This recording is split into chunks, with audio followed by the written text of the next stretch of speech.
বাবা বাবা বাবা, আজ দেখি রাজসভা পরিপূর্ণ। আহ, এই পরিপূর্ণ শোভা দেখে মনটা বড়ই আনন্দিত হয়। মহারাজের জয় হোক। নবাব বাহাদুরের একটা পত্র আছে মহারাজ। পড়ে ফেলো শুনি, নবাব বাহাদুর কি বলতে চান? মহারাজ, রাজ্যে খুব দুর্যোগ ঘনিয়ে আসছে। ইংরেজ সেনা মুর্শিদাবাদ আক্রমণ করবে বলে তৈরি হচ্ছে। এই সময় নবাব বাহাদুর তার সমস্ত অঙ্গরাজ্যকে খবর দিচ্ছে নবাবের পাশে দাঁড়াবার জন্যে, যাতে ইংরেজদের এই যুদ্ধে পরাস্ত করতে পারে।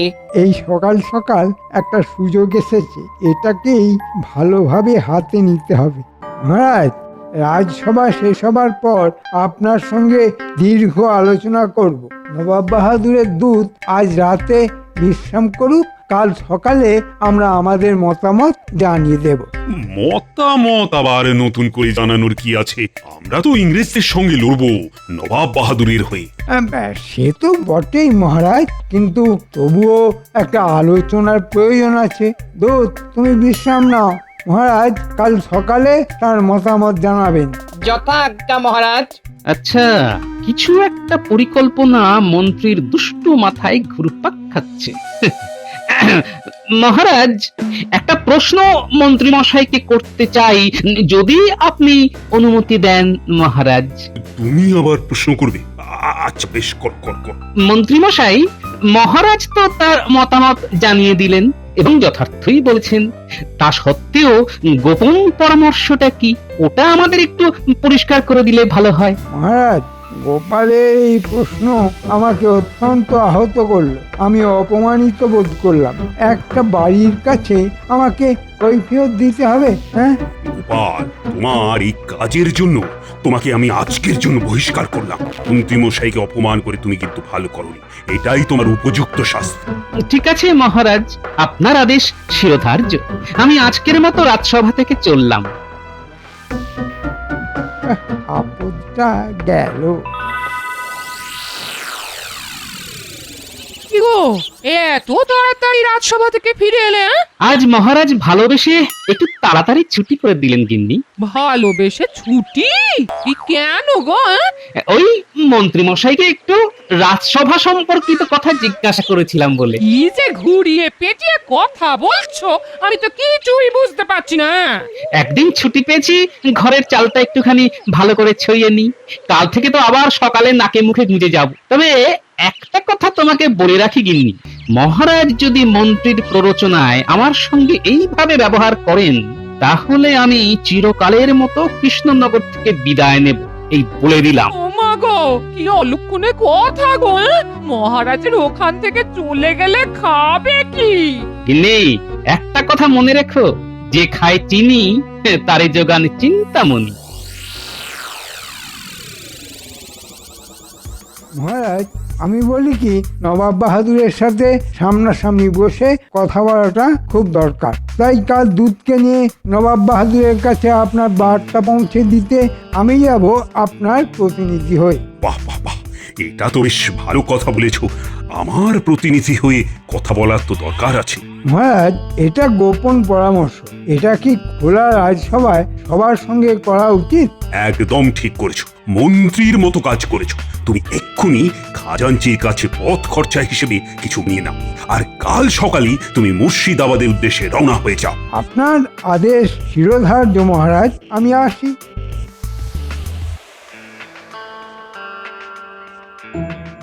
আপনি নাকি আজ রাজসভায় গোপালকে বহিষ্কার করেছেন? কেন মহারাজ, গোপাল কি এমন অন্যায় করলো? সীমাহীন অপরাধ রানী। গোপাল প্রশ্রয় পেয়ে পেয়ে মাথায় উঠে দাঁড়িয়েছে, রাজকার্যে বাধা সৃষ্টি করে।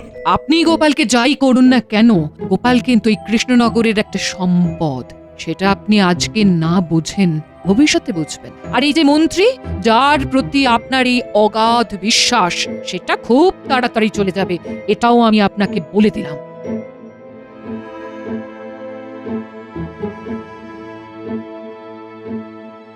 রানীমা, প্রহরী এসে গেছে। প্রহরী, তুমি এক্ষুনি যাও গোপালের কাছে, বলবে কালকে একান্তে আমার সঙ্গে দেখা করতে।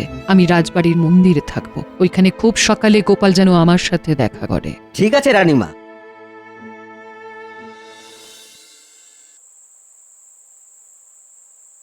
রানীমা তোমায় কত বিশ্বাস করে না? রানীমা তো এই কৃষ্ণনগরের মা গিন্নি। তাও তুমি কৃষ্ণনগর থেকে চলে যাবে বলছো? হ্যাঁ, অনেক দুঃখে বলেছি গো গিন্নি। না, আর বলবো না। গোপাল দাদা, গোপাল দাদা, গোপাল দাদা, কাল রানীমা রাজমহলের মন্দিরে থাকবেন। তুমি কাল খুব সকালে রানীমার সঙ্গে দেখা করো। প্রহরী, তুমি রানীমাকে গিয়ে বলে দাও যে আমি নির্দিষ্ট সময়ে মন্দিরে উপস্থিত থাকবো।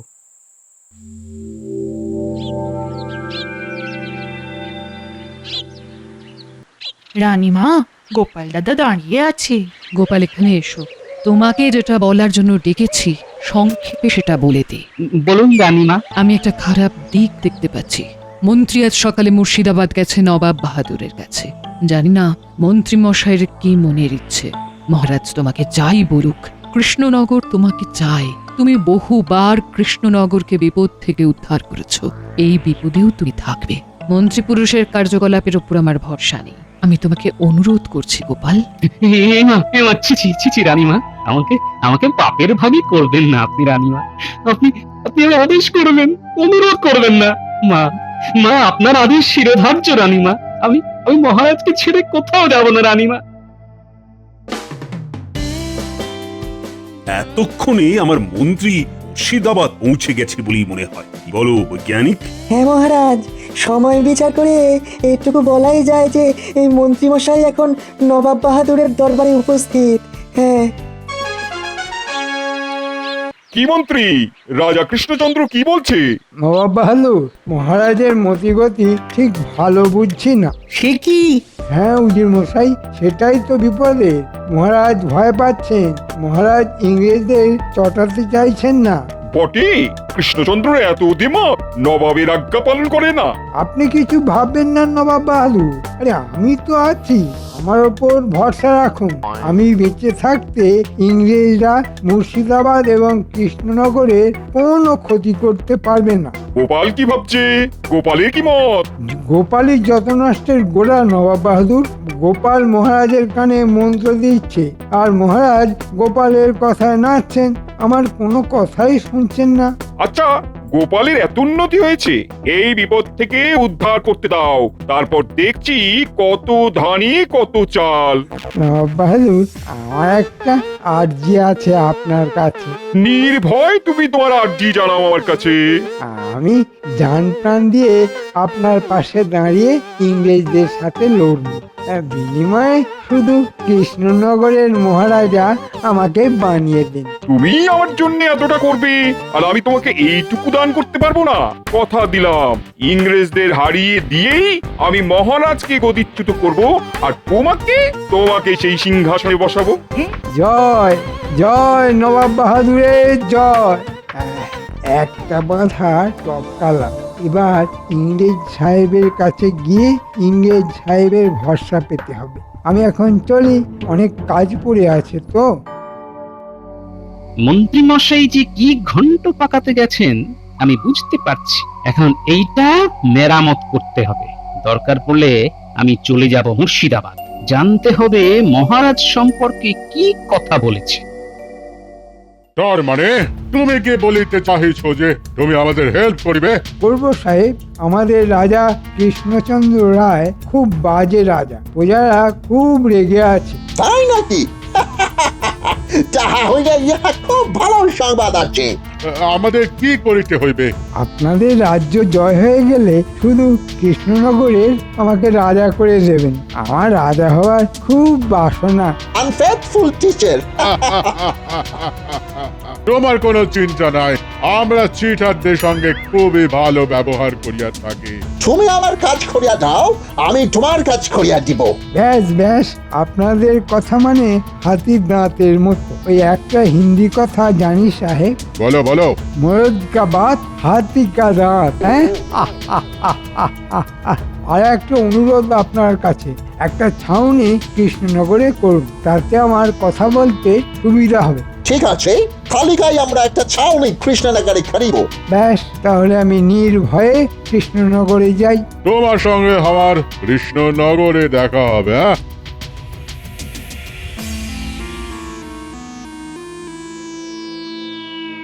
গোপাল, তোমার উপরে আমার অগাধ বিশ্বাস।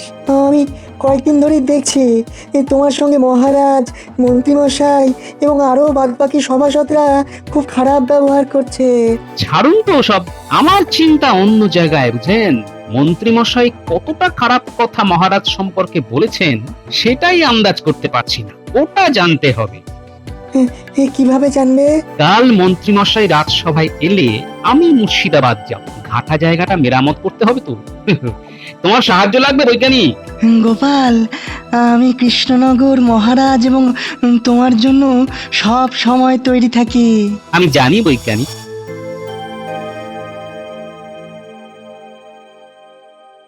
ও মন্ত্রী, আর এই সেনাপতি আজকে অনুপস্থিত কেন? আর কি হয়েছে, তার কিছু খবর টবর পেয়েছো? মহারাজ, সেনাপতির প্রচন্ড জ্বর, বমি এবং তার সঙ্গে তার হাতে পায়ে জল শুকোচ্ছে না। কেন কেন কেন? হাতে পায়ে জল শুকোচ্ছে না কেন? তার মানে মহারাজ ওই সেনাপতি সকাল থেকেই ঘর বাইরে করছে আর কি, তাই তার হাত পায়ের জল আর শুকোচ্ছে না। তাই তো, এ তো বড় চিন্তার বিষয়।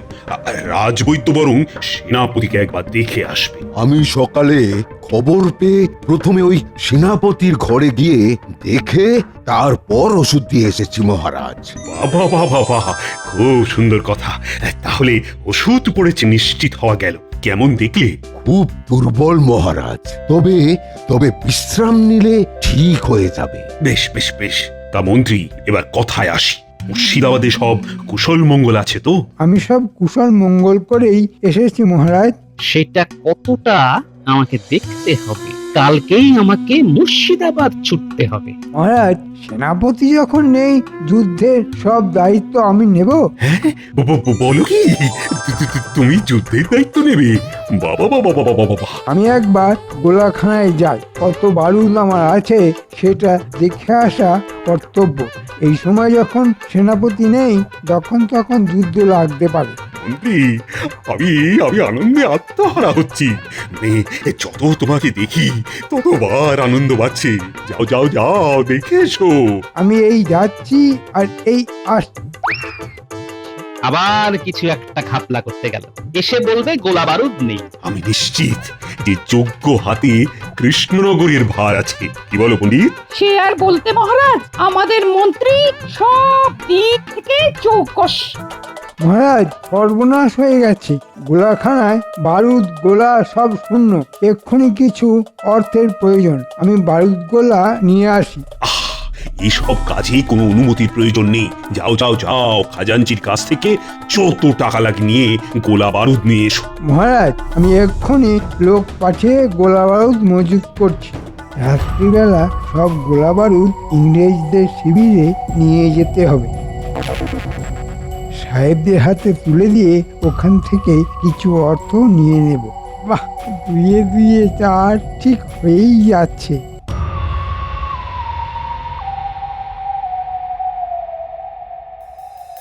বিজ্ঞানী, লঙ্কা এবং গোলমরিচ দিয়ে কি গোলা বানানো যায়? লঙ্কা গোলমরিচ দিয়ে গোলা বানানো সম্ভব। এর মধ্যে আমার আবিষ্কৃত একটা রাসায়নিক দিয়ে দিলেই একেবারে গোলার মতো কামানের মধ্যে দিয়ে ছুটবে। হ্যাঁ, আমি লঙ্কা গোলমরিচের ব্যবস্থা করছি, আর কাল সকালে আমি মুর্শিদাবাদ যাচ্ছি। এই খবরটা শুধু আপনি জানলেন, কেমন? তুমি নিশ্চিন্তে যাও গোপাল।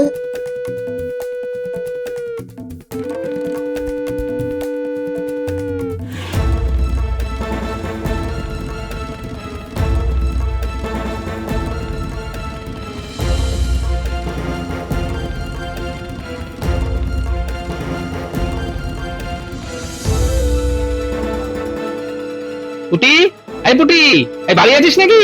হ্যাঁ, বাড়ি আছি। ভেতরে এসো গোপাল দাদু। কিছু খবর আছে গো গোপাল দাদু। হ্যাঁ, শোন, তোদের সবার সঙ্গে আমার দরকার আছে। প্রথমে কাল থেকে চুপিসারে শুকনো লঙ্কার গোলমরিচ গুঁড়ো করতে হবে, বুঝলি? শুকনো লঙ্কা আর গোলমরিচ? হ্যাঁ, আর পুটি, তুই তোর সব বন্ধুদের বলে দিবি তারা যেন সবাই শুকনো লঙ্কা আর গোলমরিচ গুঁড়ো করতে শুরু করে দেয়। আমার অনেক লঙ্কা গুঁড়ো আর গোলমরিচ গুঁড়ো লাগবে, সব পরে বলবো। তোদের কাজ মন্ত্রীকে চোখে চোখে রাখা, বুঝতে পারলি? বুঝতে পেরেছি গোপাল দাদু, তুমি নিশ্চিন্তে থাকো।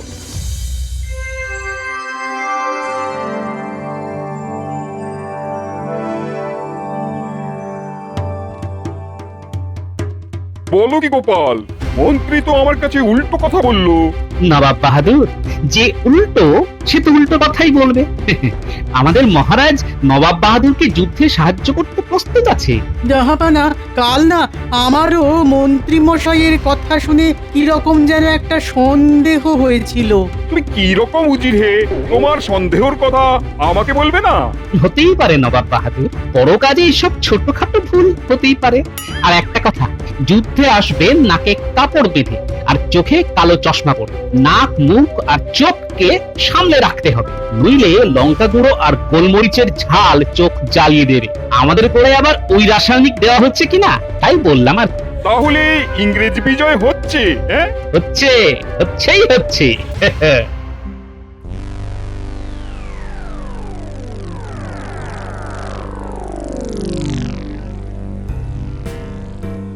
আমি একটা উপহার নিয়ে এসেছি সাহেব। তুমি আমাদের উপহার দিতে আসিয়াছ, কি উপহার দিবে?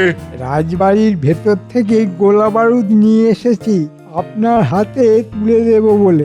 বাহ বাহ বাহ, তুমি বড় ভালো মানুষ আছে, তুমি আমাদের বন্ধু আছে। আমি আমার কথা রেখেছি সাহেব, আপনারাও আপনাদের কথা রাখবেন তো? নিশ্চয়ই নিশ্চয়ই, আমরা চিটারদের খুব খুব ভালো উপহার দিয়ে থাকি। খুব ভালো। কবে আক্রমণ করছেন? আমরা আক্রমণ করিব কাল বাদ পরশু। মন্ত্রীমশাই সাহেবের ছাউনিতে গেছে, গোপাল দাদু এলেই বলতে হবে। মন্ত্রীমশাই, একটা বদের ধাই লুকিয়ে থাক। মন্ত্রী কোথায় কোথায় যায় আমাদের দেখতে হবে। ওই মন্ত্রীমশাই আসছে, লুকিয়ে পড়। এবার বটা ঘটার বাড়িতে যেতে হবে। শুধু একটা জিনিস খচখচ করছে, গোপাল আজকে রাজসভাতে এলো না কেন? শুনলি তো, চল লুকিয়ে পিছু নি। চল।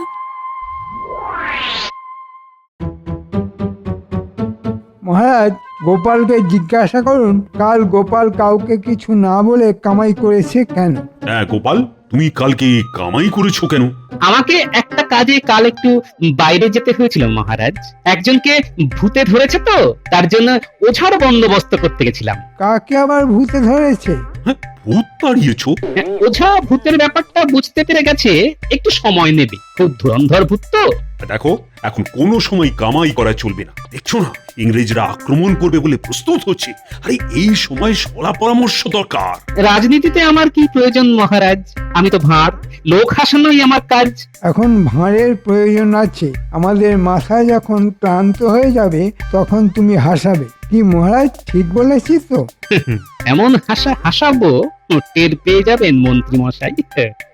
এবার রানীমার হাতে নবাব বাহাদুরের চিঠিটা দিয়ে দিলেই আমি মুক্তি পাবো। ওটা গিন্নি ঠিক করে নেবে। যতই হোক গোপাল ভাঁড়ের গিন্নি তো।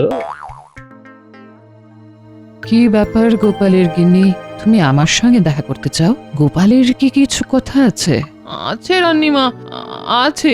এই যে চিঠিটা আপনাকে দেবার জন্য পাঠিয়েছে, এটা আপনি পড়ে মহারাজকে দেবেন। নবাব বাহাদুরের চিঠি। আমি বুঝেছি, ঠিক আছে।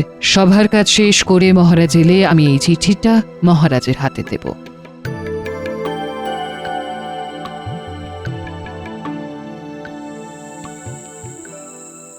ব্যাস, আমার বানর সেনার দল লঙ্কা গুঁড়ো আর গোলমরিচ গুঁড়ো দিয়ে গেছে। হ্যাঁ, আমার গোলাও প্রস্তুত।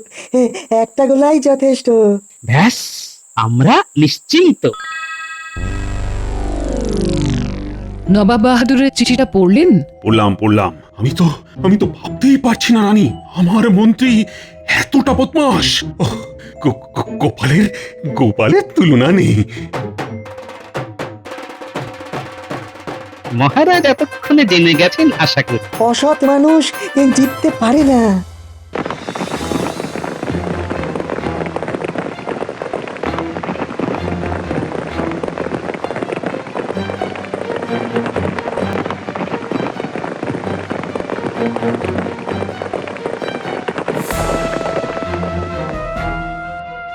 এটা কি হচ্ছে গোপাল? কামানের মানে বোঝো? হ্যাঁ, কামান।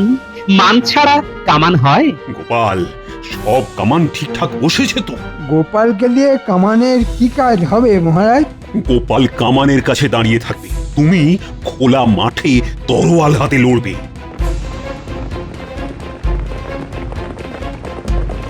আমি আমি দূরবীন দিয়ে দেখতে পাচ্ছি ইংরেজরা আসছে ঘোড়া ছুটিয়ে।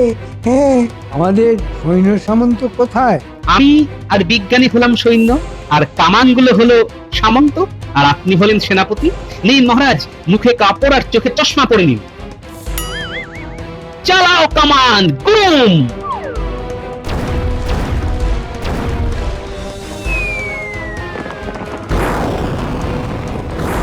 এলো, চোখ মুখ চলিয়ে ঢেকাল। Oh my God! কি হইতেছে? It's burning! চোখ মুখ জ্বলছে, যুদ্ধে কাজ নেই। বাড়ি চলো, বাড়ি চলো, বাড়ি চলো।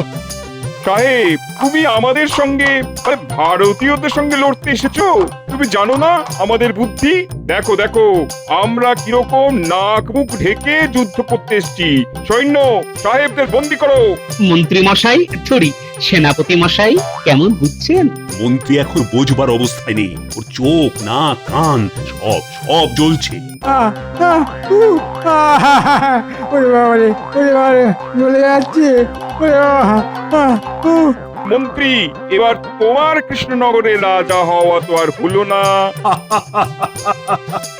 গোপালের বুদ্ধির কাছে সাহেবরা কি টিকতে পারে? লঙ্কা গুঁড়োর ঝালে ইংরেজ বেতালে।